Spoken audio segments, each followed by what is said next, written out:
Defensoria Pública da União pede providências para que a Previdência cumpra a decisão do STF sobre revisão da vida toda. Governo anuncia a liberação de mais 3 mil cargos públicos com salários de até R$21 mil. Cúpula da União Europeia com países latino-americanos e caribenhos termina com possibilidade de fim de sanções contra a Venezuela. Passageiros da companhia aérea Itapemirim ficam no fim da fila dos credores com a falência da empresa. Decretado ponto facultativo nos dias em que a seleção feminina disputar jogos na Copa do Mundo. Rússia lança fortes ataques contra a Ucrânia no dia em que saiu oficialmente do acordo para transporte de grãos. ONU alerta que o mundo deve se preparar para ondas de calor mais intensas. E um robô desenvolvido na Universidade Federal do Espírito Santo ajuda pessoas a voltarem a andar. Agora no Jornal das 22.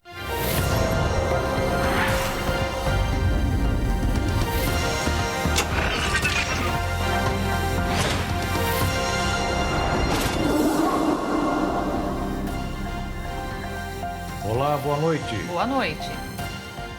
A Controladoria Geral da União pediu hoje que o Supremo Tribunal Federal tome as medidas necessárias para garantir que o INSS cumpra a decisão sobre a revisão da vida toda.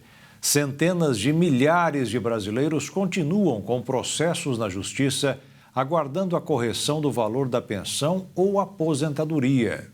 O Frederico tem 69 anos e há 5 luta na Justiça para conseguir revisar o valor da aposentadoria que recebe do INSS. Ele começou a trabalhar com carteira assinada em 1973 e, quando se aposentou, perdeu os valores contribuídos até 1994. Com a decisão do STF, em dezembro de 2022, de considerar a revisão da vida toda um direito constitucional, Frederico achou que conseguiria finalmente corrigir o valor da aposentadoria, mas ainda não teve uma resposta definitiva na Justiça. De lá para cá, passados 7 meses, o INSS continua, ou seja, insistindo de que não protela ao máximo, não quer pagar. Sempre recorrendo para dizer que vai pagar depois de finalizado o processo, antes do julgado, mas isso ainda está revendo e sempre apresentando escusas para não pagar. Nós somos uma revisão totalmente de exceção, poucas pessoas, a grande maioria já morreu, tá? Estão com problemas de saúde, problemas familiares, autoestima, depressão. Assim como o Frederico, milhares de aposentados estão nessa condição, aguardando a correção dos valores que recebem mensalmente do INSS. Segundo o Conselho Nacional de Justiça, apenas em abril, 24 mil novos processos com o tema revisão da vida toda foram localizados nos tribunais regionais federais. Já a Advocacia Geral da União afirma que o assunto pode levar a milhões de casos como este. Entre maio e junho, a Procuradoria-Geral Federal contabilizou 140 mil novas ações judiciais com esse tema. E até agora já são mais de 300 mil processos. Ocorre que mesmo com a decisão do STF, há 7 meses, de considerar constitucional a revisão da vida toda sobre a aposentadoria daqueles que perderam contribuições anteriores a 1994, o INSS entrou com embargos de declaração, um tipo de recurso que, via de regra, não muda o teor da decisão, mas pede correção de termos específicos da sentença. O STF informou que não há prazo para que estes embargos sejam julgados. Mas nesta terça-feira, a Defensoria Pública da União pediu que o Supremo adote providências para fazer valer a decisão de dezembro do ano passado. A DPU defende que o STF crie um grupo de trabalho para buscar soluções e garantir que os aposentados tenham os valores corrigidos.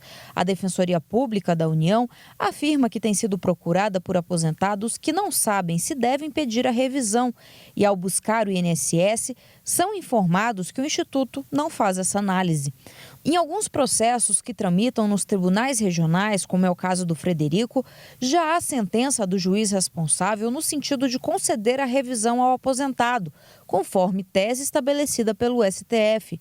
Mas o INSS segue recorrendo e informando que só fará a correção quando houver o trânsito em julgado, ou seja, quando a ação for totalmente finalizada. O direito à revisão da vida toda já foi concretizado pelo STF. Isso já foi decidido, isso já não tem mais como voltar atrás. Então o direito já está consolidado.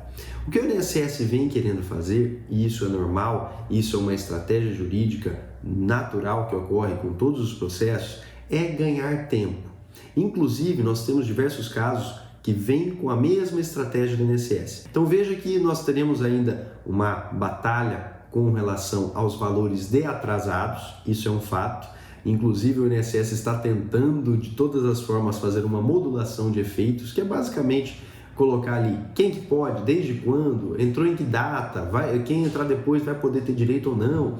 Então o INSS está tentando fazer todas essas estratégias. Mas o que importa é que a revisão da vida toda já é possível e nós temos que ir atrás com relação a isso. Mas quem pode pedir a revisão da vida toda? A revisão da vida toda é uma tese revisional que leva em consideração todas as contribuições do segurado e não mais somente aquelas posteriores a julho de 1994. Essa revisão vale a pena para aqueles que têm altas contribuições anteriores a julho de 1994 ou ficaram muito tempo sem contribuir para o INSS. Para ingressar com a ação da revisão da vida toda, procure por um advogado especializado em direito previdenciário e que use um software para realizar os cálculos. O cálculo dos valores é necessário, pois a revisão da vida toda pode não ser benéfica a todos os aposentados. Isto porque, conforme observou o ministro Alexandre de Moraes no voto sobre o caso, a revisão é mais vantajosa aos que tinham maiores valores de contribuição próximo à data da aposentadoria. Já para as pessoas que tiveram salários reduzidos ao longo da trajetória de trabalho, a revisão pode não ser tão interessante. Desta forma, o STF determinou que o INSS deve aplicar a regra mais benéfica ao aposentado. Procurado, o INSS afirmou que não se pronuncia sobre ações judiciais. Já a Advocacia Geral da União informou que aguarda o julgamento dos embargos de declaração que podem influenciar na forma do cumprimento da revisão e explicou que o INSS tem defendido a suspensão dos processos até a decisão final do STF para evitar o cumprimento equivocado da revisão. E o governo criou hoje o Programa de Enfrentamento à Fila da Previdência Social. A medida provisória foi assinada pelo vice-presidente Geraldo Alckmin, que está no comando da nação enquanto o presidente Lula viaja. A MP prevê até o pagamento de bônus aos funcionários do INSS para que eles acelerem o andamento dos processos da fila, que tem 1.700.000 brasileiros que pedem vários benefícios, como pensões, auxílios e aposentadorias. A medida vai entrar em vigor ainda este mês. O Ministério da Saúde vai repassar 151 milhões de reais para estados e municípios para reforçar as ações de multivacinação de crianças e adolescentes.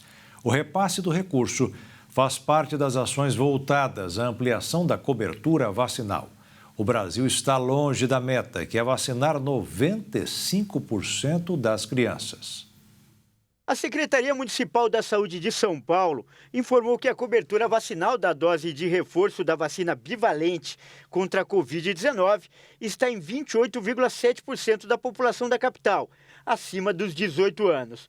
Dos 9.220.000 moradores de São Paulo, dessa faixa etária, apenas 2.650.000 receberam a dose bivalente contra a doença. Considerando a faixa etária apenas dos adultos de 19 a 59 anos, a cobertura é ainda maior, de 19,8%. E dos 7.300.000 adultos residentes da capital paulista, apenas 1.450.000 foram aos postos de saúde para se vacinar com a dose bivalente contra a Covid-19. A cobertura vacinal dos idosos com mais de 60 anos está em 62,8%. Dos 1.900.000 moradores de São Paulo, 1.200.000 idosos buscaram se vacinar com a dose bivalente. A vacina é recomendada para as pessoas que completaram o esquema básico de vacinação ou que já receberam 1 ou 2 doses de reforço, respeitando o intervalo de 4 meses da mais recente dose recebida.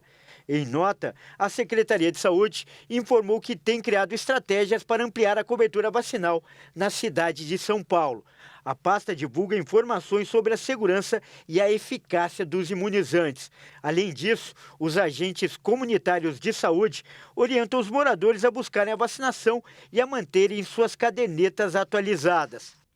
O governo anunciou hoje a abertura de mais 3.000 vagas em concursos públicos. Quase 500 são para quem já foi aprovado. Segundo a ministra da Gestão, Esther Dweck, a previsão é que os salários variem de R$ 6 a R$ 21 mil por mês. As novas contratações deverão gerar um custo ao governo de quase 550 milhões de reais por ano. No mês passado, já haviam sido anunciados 4.400 empregos públicos. Mesmo assim, de acordo com a ministra, as contratações são insuficientes para garantir um bom atendimento ao público. O programa Desenrola Brasil vai lançar em setembro um aplicativo para a renegociação de dívidas no varejo. A informação foi confirmada pelo presidente Lula. Os inadimplentes do varejo vão poder renegociar suas dívidas por meio de um aplicativo. A informação foi dada por Lula durante entrevista ao programa Conversa com o Presidente em Bruxelas. A expectativa do governo é beneficiar 70 milhões de pessoas endividadas e com o nome negativado no Serasa ou Serviço de Proteção ao Crédito. A primeira fase do programa começou nesta segunda-feira, para atender o que o governo considera a faixa 2, que abrange a população com renda entre R$ 2.640 e R$ 20 mil por mês. A ferramenta vai permitir que a pessoa consulte suas dívidas e verifique os descontos oferecidos pelas instituições credoras. O pagamento desse débito vai poder ser feito via Pix, à vista ou parcelado com juros máximos de 1,99% ao mês. O presidente Lula disse que é uma forma de ajudar a população a limpar o nome, renegociando dívidas e ganhando descontos de até 96%. A partir de setembro, chega o aplicativo para negociar dívidas com o mercado varejista. E a seguir, cúpula da União Europeia com países latino-americanos e caribenhos termina com possibilidade de fim de sanções contra a Venezuela. E ainda, passageiros da companhia aérea Itapemirim ficam no fim da fila dos credores com a falência da empresa.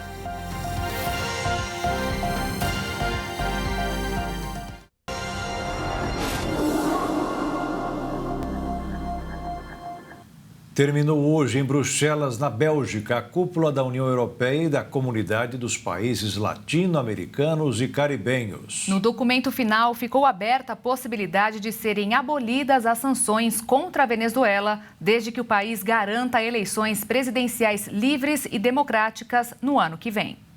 Em Bruxelas, o presidente francês Emmanuel Macron reuniu o presidente brasileiro Luiz Inácio Lula da Silva, os presidentes da Argentina, Alberto Fernandes, e da Colômbia, Gustavo Petro, além de representantes da alta diplomacia da União Europeia, governo e oposição venezuelanos, para discutir o bem-estar e os direitos da população, além da segurança política e democracia na Venezuela.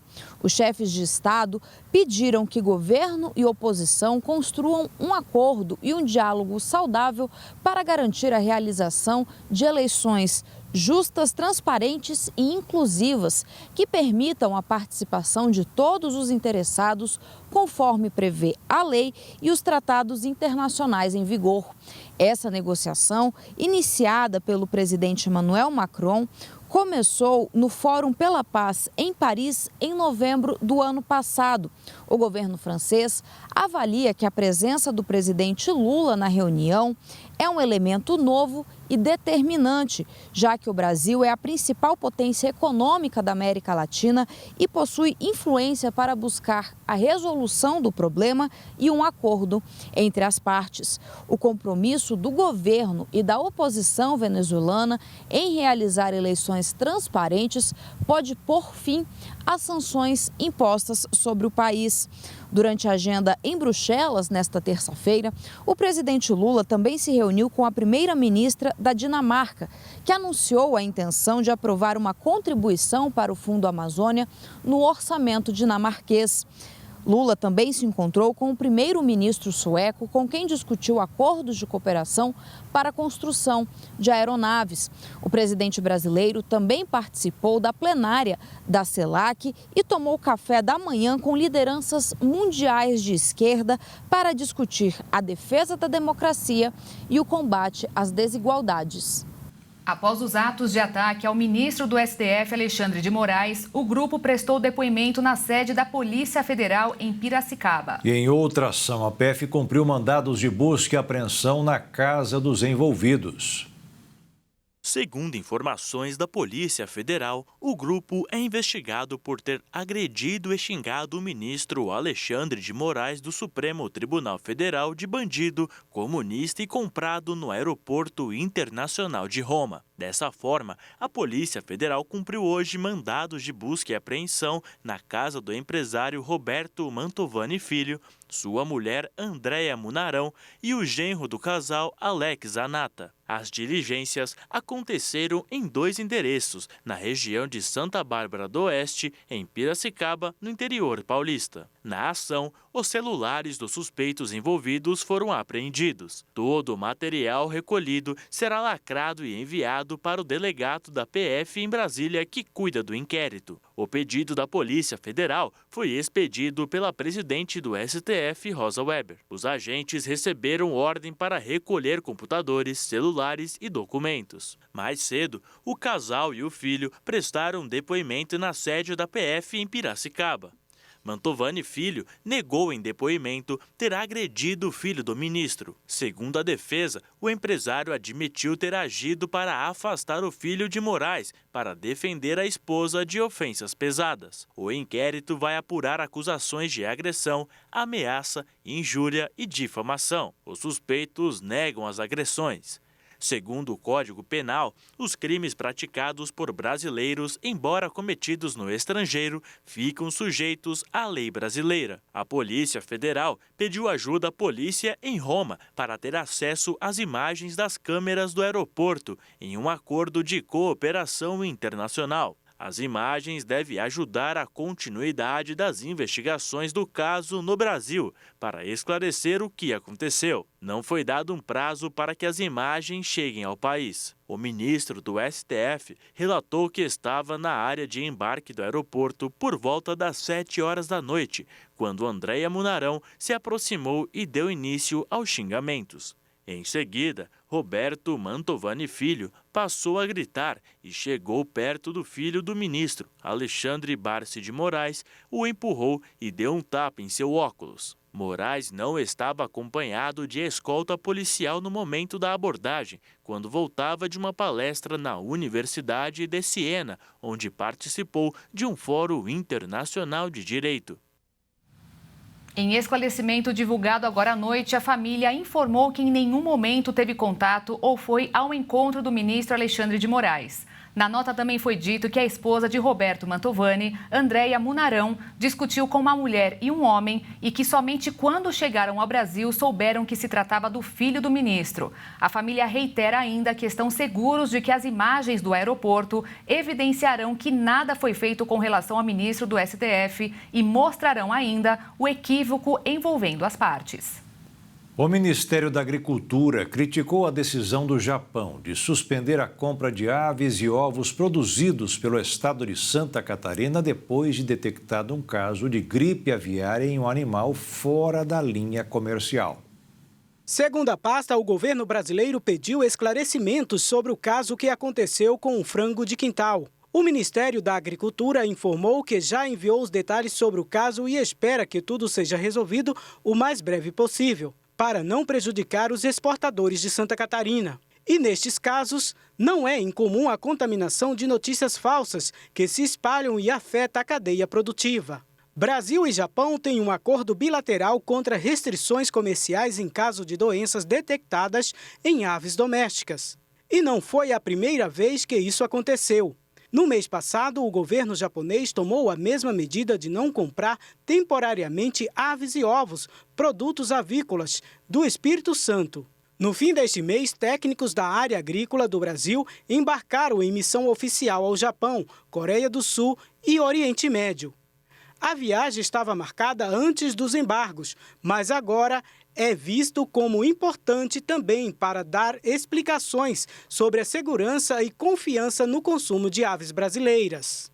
O governo começou a pagar hoje o Bolsa Família. Os primeiros a receber foram os inscritos no Cadastro Único com benefícios de final 1. A liberação do dinheiro vai ser feita de forma escalonada até o próximo dia 31. Além da parcela de R$ 600, as famílias recebem R$ 150 por crianças de até 6 anos de idade, além de R$ 50 para cada integrante da família com idade entre 7 e 18 anos incompletos e gestantes. No mercado financeiro, os investidores continuaram a repercutir dados sobre a atividade econômica brasileira em meio às expectativas pelo início dos cortes de juros e também ficaram atentos nos balanços corporativos dos Estados Unidos. O dólar subiu 0,05%, fechando em R$ 4,80. A Bolsa de Valores fechou em queda de 0,32% aos 117.841 pontos.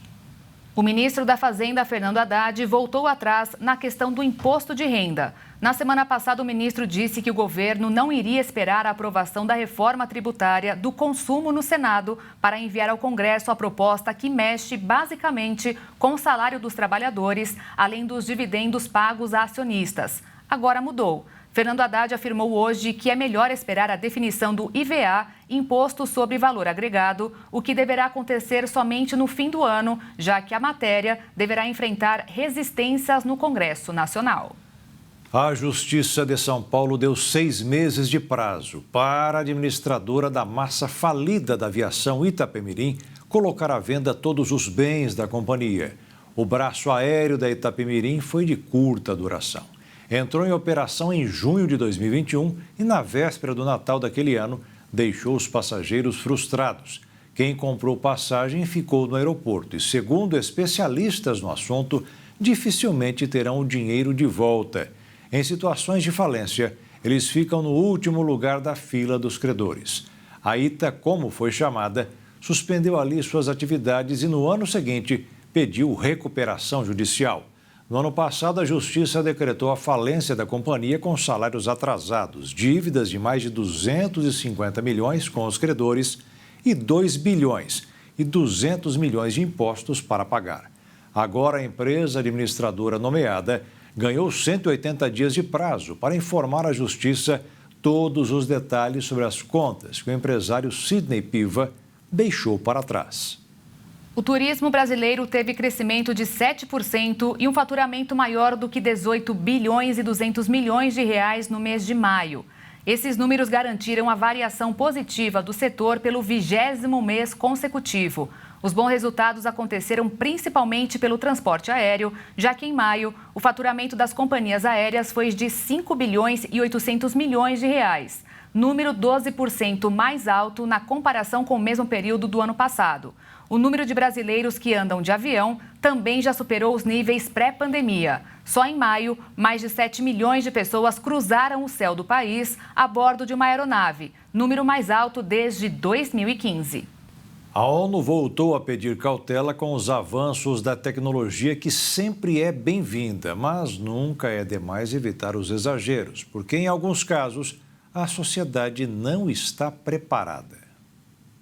Os riscos que a inteligência artificial traz para a paz e a segurança do mundo foram debatidos nesta terça-feira na primeira reunião que o Conselho de Segurança das Nações Unidas teve sobre o tema. Em Nova York, o secretário-geral da ONU, Antônio Guterres, alertou. Está claro que a IA terá um impacto em todas as áreas de nossas vidas, incluindo os 3 pilares das Nações Unidas. Ela tem o potencial de turbinar o desenvolvimento global, desde o monitoramento da crise climática até avanços na pesquisa médica. Oferece um novo potencial para a realização dos direitos humanos, particularmente para a saúde e a educação. Mas o Alto Comissariado para os Direitos Humanos expressou preocupação com as evidências de que a IA pode amplificar o preconceito, reforçar a discriminação e permitir novos níveis de vigilância autoritária. O diplomata português destacou que as utilizações militares e não militares da inteligência artificial podem trazer consequências graves para a paz e segurança mundial. Por isso, pediu para que seja estabelecido até o final de 2026 um instrumento vinculativo que proíba sistemas autônomos de armas letais capazes de funcionar sem supervisão humana e que as pessoas que controlam as armas nucleares nunca sejam removidas. Peço que o Conselho aborde esta tecnologia com senso de urgência, uma lente global e uma mentalidade de aprendiz. Porque o que vimos é só o começo. Nunca mais a inovação tecnológica vai se mover tão lentamente como hoje.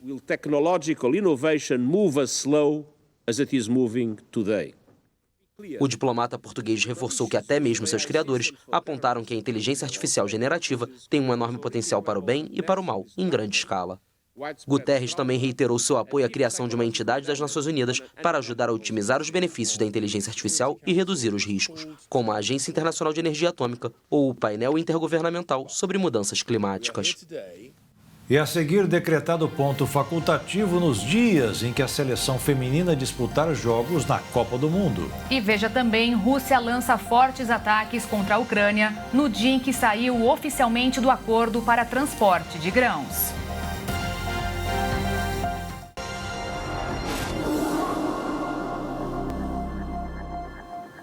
O governo federal autorizou a mudança de horário de expediente dos servidores públicos para acompanhar os jogos da seleção feminina na Copa da Austrália em Nova Zelândia. A medida já havia sido anunciada pela ministra do Esporte, Ana Moser, e foi oficializada hoje por uma portaria assinada pela ministra Esther Dweck, da Gestão e Inovação em Serviços Públicos.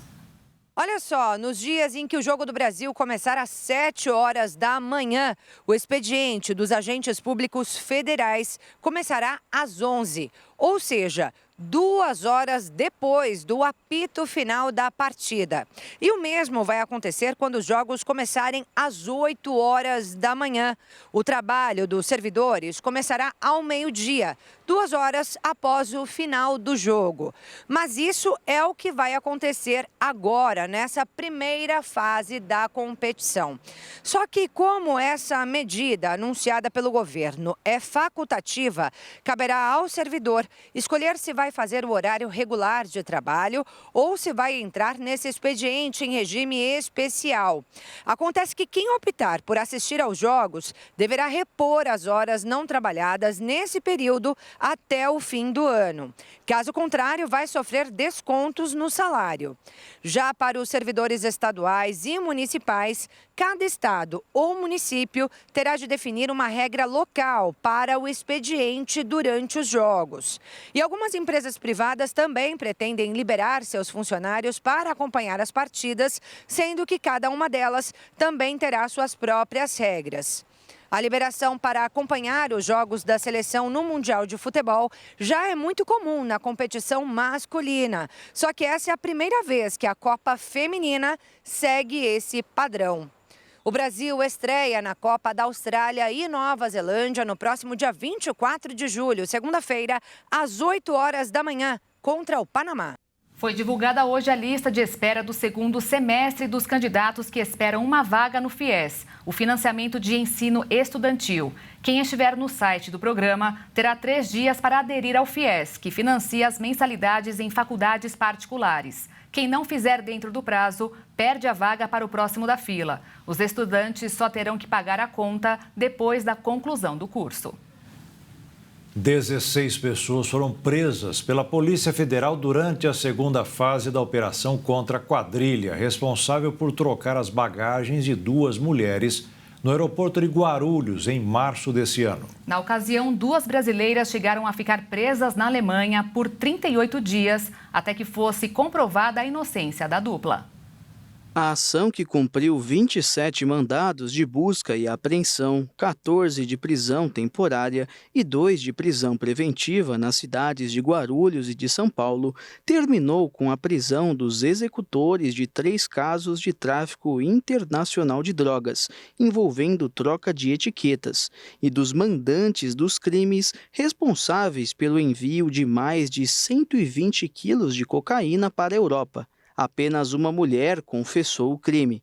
De acordo com o delegado do caso, os integrantes da quadrilha foram descobertos após uma série de investigações que apontaram que os criminosos também enviaram cocaína para Portugal em outubro do ano passado e para a França em março deste ano. Segundo a polícia, a quadrilha tinha funcionários que prestavam serviços para ela em vários locais dentro do aeroporto. Desse modo, alguns desses funcionários simulavam o check-in de bagagem no terminal nacional e mandavam a droga até a área restrita do aeroporto. Nesse local, outro criminoso pegava a droga, desviava para o setor internacional, onde ela era colocada no avião para ir ao destino, que na maioria das vezes era a Europa. No aeroporto do país em que a droga desembarcava, existia um outro grupo que fazia a mesma coisa para a retirada.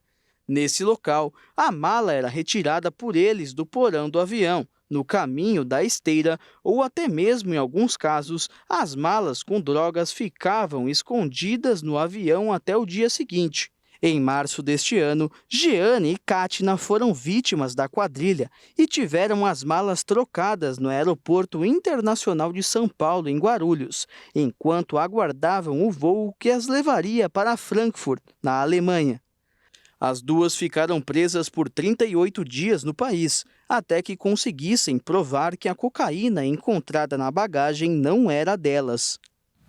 A Polícia Civil de São Paulo passará a usar pela primeira vez na história armas de choque. O governo paulista anunciou hoje a compra de 134 tasers. O novo armamento deverá estar disponível para os agentes e investigadores até novembro. Funciona com lançamento de dardos conectados a fios condutores que provocam uma descarga elétrica no atingido. O choque afeta o sistema nervoso e deixa a pessoa temporariamente incapacitada. Cada arma custou R$ 962 mil. Dados do índice Fipesap apontam que o aluguel residencial subiu quase o triplo da inflação no primeiro semestre do ano. De acordo com o índice Fipesap, em 6 meses, a alta no preço de locação foi de 9,24%, superior à inflação medida pelo IPCA, que foi de 2,87%. Goiânia teve o maior aumento no aluguel residencial entre as 11 capitais monitoradas, 24,03%. Florianópolis aparece logo atrás, com 23,72%, seguida por Fortaleza, com 13,56%. O aumento de preços foi maior em apartamentos com um só quarto. Na primeira metade do ano, o incremento foi de 10,38%, enquanto a escalada em unidades de 4 mais dormitórios foi de 5,05%. O índice acompanha os preços de anúncios de locação em 25 cidades do Brasil divulgados na internet. Barueri, em São Paulo, é definida como a cidade com preço mais caro, com o preço do metro quadrado em R$ 53,14. Já o IGPM do IBGE, que é usado em contratos de locação, mostrou que a inflação do aluguel caiu em junho, 1,93%, e no ano já recuou 4,46%. Desde abril, o indicador vem registrando deflação no acumulado em 12 meses. O índice mensal deve ser divulgado no fim do mês. O ex-prefeito da cidade de Carneiro, em Minas Gerais, Cássio Rosa Assunção, vai ter que devolver R$ 1,5 milhão aos cofres públicos. Depois de 14 anos de processos e recursos, ele foi condenado por empregar durante o primeiro mandato, de 2005 a 2008, as 2 filhas e 2 sobrinhos. Além disso, ficará inelegível até 2027. Os 4 da família que foram contratados também serão obrigados a devolver todos os salários que receberam, com correção monetária. Terminou hoje a saga de um náufrago australiano e da sua cadela, que ficaram perdidos no meio do mar. Agradecido por estar vivo. Foi assim que o australiano Timothy Shaddock, de 54 anos, expressou seus sentimentos ao pisar em terra firme após passar mais de 2 meses perdido no Oceano Pacífico. O náufrago e a cadela Bella chegaram ao porto de Manzanillo, no México, após serem resgatados por um barco atoneiro. Eu gosto de estar no mar. Você sabe, eu gosto de estar lá fora. Mas quando as coisas ficam difíceis, Você tem que sobreviver, e foi isso. E então, quando você é salvo, você sente que quer viver. Então, sou muito grato. You feel like you want to live. So I'm very grateful. Enquanto estavam à deriva, Timothy e Bella sobreviveram à base de peixe cru e água da chuva. Durante os dias perdidos em alto mar, eles tiveram que enfrentar até mesmo uma tempestade. Look, I feel really good. Olha, eu me sinto muito bem, eu tenho lutado, sabe? A saúde estava muito ruim por um tempo, eu estava com muita fome e eu não pensei que conseguiria passar pela tempestade. Mas agora estou realmente me sentindo bem.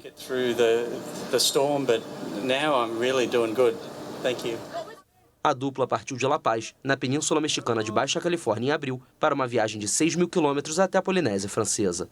Mas a embarcação chamada Aloha Toa sofreu avarias durante uma forte tempestade no Pacífico Oriental, que os deixou à deriva por mais de 2 meses.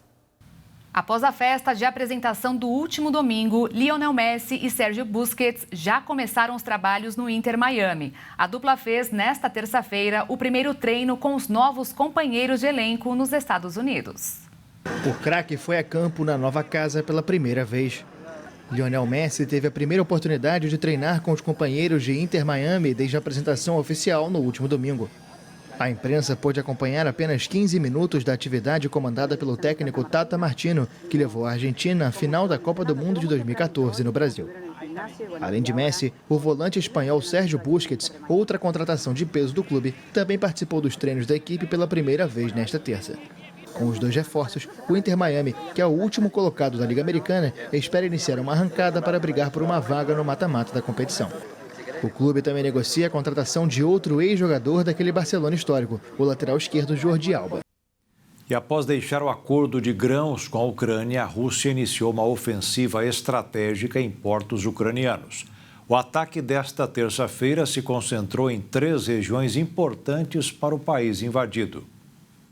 A promessa do presidente russo Vladimir Putin de revidar o ataque à ponte na Crimeia realizada supostamente pela Ucrânia na madrugada da última segunda-feira foi cumprido durante todo o dia de hoje. Segundo informações passadas pelo exército russo, o país atacou 2 portos da Ucrânia. O ataque maciço com drones e mísseis ocorreu em retaliação pela explosão de ao menos um drone aquático de longa distância contra a ponte que liga a península anexada à Rússia continental. Como parte do ataque, os russos disseram ainda ter destruído ou desabilitado com contramedidas eletrônicas 28 drones enviados contra posições na Crimeia. Mas além da Crimeia, que segue sendo debate entre os dois participantes do conflito, outras cidades foram atacadas pelo exército de Putin. Como forma estratégica, após a saída do acordo dos grãos, o foco russo se virou contra os portos ucranianos. Dessa forma, ataques com drones também foram realizados em Odessa,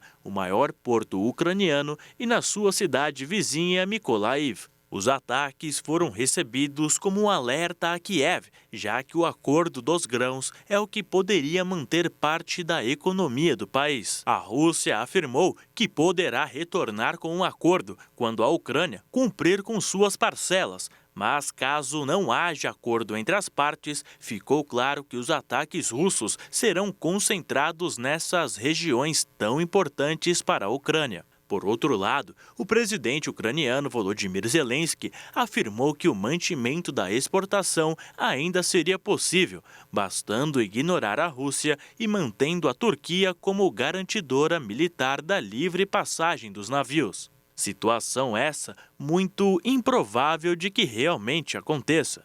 E o motivo é basicamente um risco da crise armada expandir para outros horizontes. O perigo óbvio é o de, se mantido o corredor marítimo, algumas represálias esbarrarão, intencional ou acidental, entre forças navais russas e turcas no Mar Negro. Isso poderia escalar para algo mais sério. Vale lembrar que a Turquia faz parte da OTAN. E caso o navio seja atacado, a aliança militar poderia agir. Assim, parece que a guerra entre Rússia e Ucrânia tem seguido um ritmo forte para um afunilamento armamentista, decisões políticas firmes e, principalmente, o risco do envolvimento direto de outros países, o que geraria um conflito ainda maior. E a seguir, ONU alerta que o mundo deve se preparar para ondas de calor mais intensas. E ainda, um robô desenvolvido no Espírito Santo ajuda pessoas a voltarem a andar.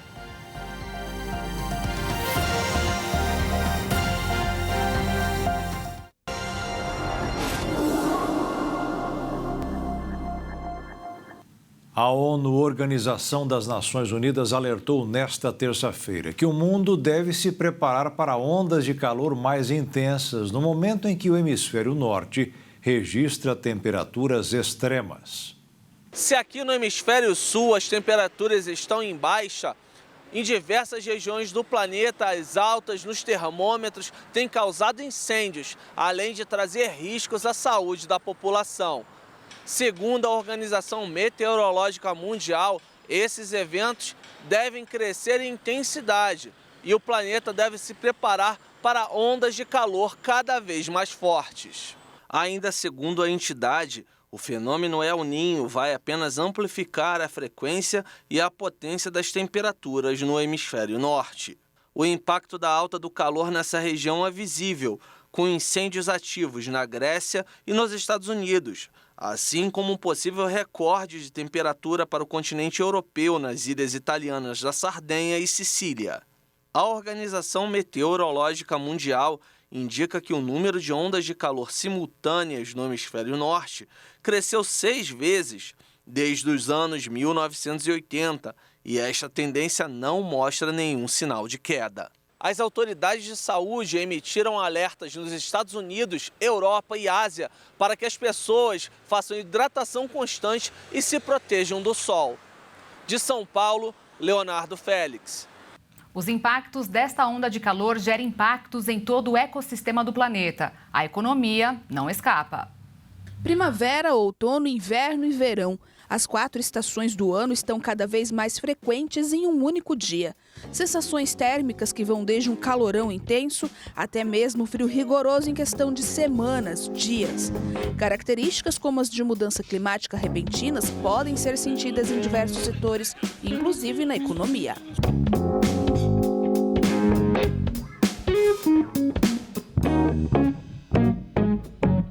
O aquecimento global é o responsável pelas transformações climáticas sofridas a longo prazo pelo planeta.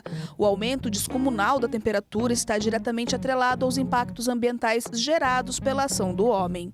Este biólogo, especialista em ecologia, explica que a queima de combustíveis fósseis como petróleo, gás e carvão, além do desmatamento, podem provocar ainda mais alterações intensas. Essa emissão de gases, principalmente de gás carbônico e metano, oriundo da queima de combustíveis fósseis e do desmatamento, faz com que aumente a concentração desses gases na atmosfera e, consequentemente, aumente a temperatura. Quanto mais esses gases estão na atmosfera, maior vai ser a temperatura do planeta. Neste mês, o planeta bateu recorde de temperatura média mais alta de todos os tempos.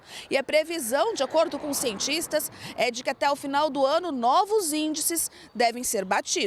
Principalmente que está começando ainda o verão no hemisfério norte, então a previsão é de bater esse recorde esse ano ainda. E para o ser humano, para todos os organismos do planeta e principalmente para o ser humano, esse aumento de temperatura ele é extremamente prejudicial em vários setores.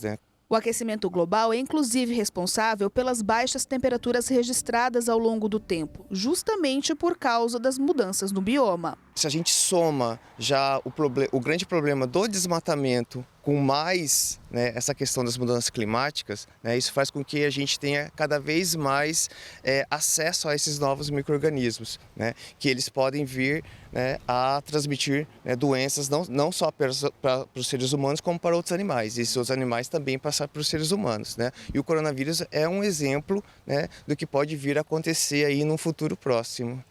Como não poderia deixar de ser, o impacto pode ser previsto também na agricultura e na pecuária. Este agrometeorologista explica que o processo de aquecimento já acontece há algum tempo e que as ondas de calor são bem comuns nesta época do ano, mas que o produtor rural terá alternativas para o manejo. respeitando, por exemplo, a questão a recomendação do zoneamento agrícola, plantando nas épocas mais corretas. Isso diminui o risco climático para as culturas. Inclusive a questão da agricultura irrigada, né? A irrigação é usada exatamente para isso, para suprir essas necessidades hídricas que não são fornecidas pelas chuvas. O planeta, de acordo com estudos norte-americanos, bateu a média global de temperatura mais alta já registrada, com temperatura de 17,18 graus. A última maior média registrada nos tempos foi em 2016, com 16,92 graus. E com recordes e mais recordes de altas temperaturas, existe o risco imediato para a vida humana. Os sintomas do calor extremo afetam principalmente os mais idosos e as crianças. No ano passado, mais de 61 mil pessoas morreram de calor no continente europeu. Já nos países mais pobres, além dos efeitos imediatos das temperaturas, as populações mais vulneráveis são as primeiras a sofrer com as tragédias climáticas. O mais comum e grave em uma situação como esta é a insolação. É quando a temperatura do corpo passa dos 40 graus. Segundo os especialistas, quando isso acontece, aparecem mais doenças além dos distúrbios causados pelo calor.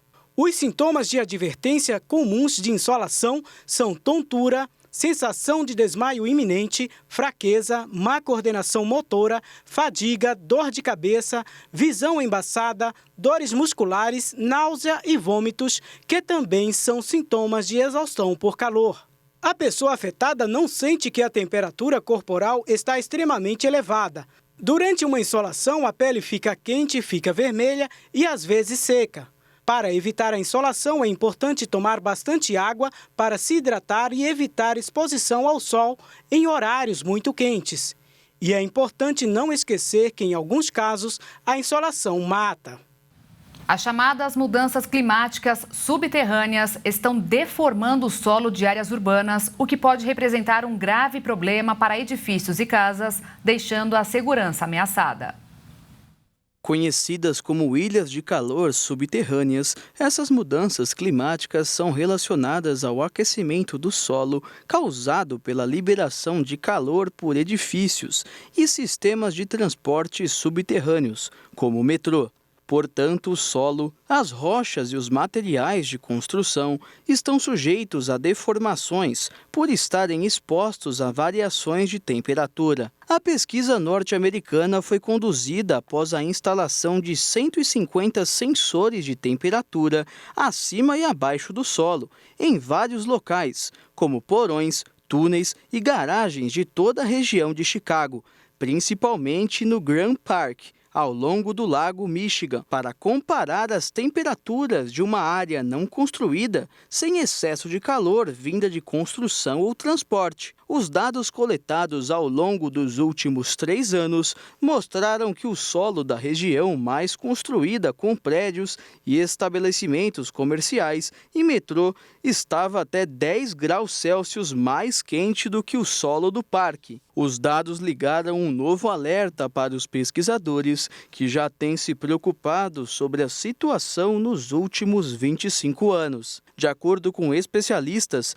as mudanças climáticas subterrâneas podem causar problemas como a contaminação das águas subterrâneas, a deformação nos trilhos e sistemas de transporte e colocar em risco a infraestrutura de grandes metrópoles. Agora, quem atropelar animais e não prestar socorros no Distrito Federal será multado. A lei sancionada pelo governo já está em vigor e prevê o valor de R$1.000 para motoristas, motociclistas e ciclistas que descumprirem a medida. A multa arrecadada é revertida em favor do Fundo Distrital de Sanidade Animal. Caso esteja impossibilitado de prestar socorro ou que a ocorrência represente risco à segurança, a pessoa deve solicitar auxílio à autoridade pública pelo 190. O nascimento de uma burrinha chamada Julieta em um zoológico do Chile trouxe esperança para toda espécie de burros da Somália. Existem menos de 500 destes animais no mundo. É esperança para uma espécie em extinção em um zoológico no Chile. O Bunzu anunciou sobre o nascimento de um burro selvagem da Somália, uma rara espécie que tem patas rajadas parecidas com as de uma zebra. A cria foi batizada de Julieta e é o 4º nascimento em cativeiro no país, o único da América do Sul que conseguiu. A população destes animais está em um nível crítico de extinção, a última categoria antes de desaparecer. Ele foi desaparecendo por miscigenação. A população foi chegando aos lugares em que viviam de forma selvagem com os burros domésticos, que se misturava com uma espécie que não era tão numerosa. O mais grave é que dentro da cultura da medicina não tradicional, os ossos do animal são usados para sopas que buscam melhorar o reumatismo, a tuberculose e uma série de coisas que não estão cientificamente comprovadas. A reprodução destes animais é difícil em cativeiro, já que cada fêmea só pode ter crias a cada 2 anos e podem chegar a viver 30. Em 2017, as primeiras fêmeas chegaram ao Bunzu, depois do local ser eleito pela Associação Latino-Americana de Zoológicos e Aquários para participar de um esforço internacional para conservar a espécie. O zoológico espera agora enviar exemplares a outros países e receber novos burros para ampliar a variedade genética da subespécie. A União Internacional de Conservação da Natureza afirma que em todo o mundo restam menos de 200 destes burros em estado selvagem e um número parecido em cativeiro. Pessoas que têm alguma dificuldade de locomoção conseguem voltar a andar graças a um robô desenvolvido por pesquisadores da Universidade Federal do Espírito Santo. Em todo o país, existem apenas outros 5 robôs que desempenham a mesma função. A princípio, o projeto teve início quando a universidade comprou um equipamento para montar um laboratório. Depois, foram adquiridos uma máquina de análise de movimento por meio das câmeras, 2 esteiras e o Locomat, aparelho que auxilia na locomoção das pessoas. A partir da junção desses equipamentos, os pesquisadores criaram um exoesqueleto, que entrou em operação em junho e está em fase de testes. Os pesquisadores avaliam o paciente para identificar as limitações e fazer os movimentos, como dobra do quadril e extensão do joelho. O equipamento vai reproduzindo e fazendo os ajustes de acordo com a necessidade de cada paciente. Para isso, todas as articulações têm que coincidir. Então, quando o robô for fazer a marcha, tem que coincidir com as articulações correspondentes. Com essa ajuda, pessoas que têm algum tipo de dificuldade de locomoção conseguem voltar a andar. Esse é o primeiro equipamento instalado em uma universidade pública e o interesse é desenvolver pesquisas nas áreas de saúde e tecnologia e, futuramente, oferecer à população. E o Jornal das 22 termina aqui. Obrigada pela sua companhia nesta terça-feira. Um ótimo fim de noite. Nós te esperamos amanhã. Boa noite. Fique na paz. Tchau.